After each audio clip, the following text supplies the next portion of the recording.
Hi guys, माझे केस आता खूप छान वाढलेत. सो या वर्षाच्या सुरुवातीला माझे केस असे दिसत होते आणि आता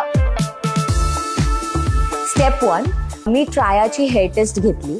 सो त्या टेस्टमध्ये खूप सारे क्वेश्चन्स असतात. त्या क्वेश्चनची उत्तरं तुम्ही दिल्यावर त्यातून कळते की तुमच्या हेअरफॉलचं रूट कॉज काय आहे. Step 2 customization.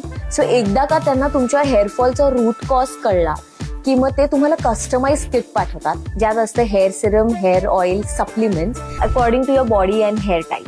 सो माझं मॉर्निंग रुटीन फक्त 2 मिनिटांचं आहे, ज्यात मी घेते 2 सप्लिमेंट्स. एक आहे हेअर विटामिन आणि हेअर रास 06. सो हे तुम्हाला न्यूट्रिशन देतं, त्याचबरोबर तुमचं स्ट्रेस कमी करतं, ज्यामुळे तुमची हेअर ग्रोथ एकदम ट्रॅकवर येईल. आणि रात्री मी ट्रायाचं हेअर ग्रोथ सिरम लावते, जे स्कॅल्पला नरिश करतं आणि बेबी हेअर ग्रो करतं. So according to my hair type त्यांनी मला ऑइल पाठवलंय, सो तेच वापरते. सो ट्रायाकडून आलेला पहिला किट हा माझ्या सगळ्या रूट कॉजेससाठी होता. म्हणजे जसजशी तुमची ट्रीटमेंट पुढे जाते तसतसे तुमचे किट्स हे स्मॉलर आणि सिम्पलर होतात. आणि आता मी माझ्या 4थ्या किटवर आहे आणि म्हणूनच तुम्ही बघू शकता की इतके छान रिझल्ट आलेले. ट्राया तुम्हाला आतून बाहेरून नरिश करतं and good nourishment always leads to good hair.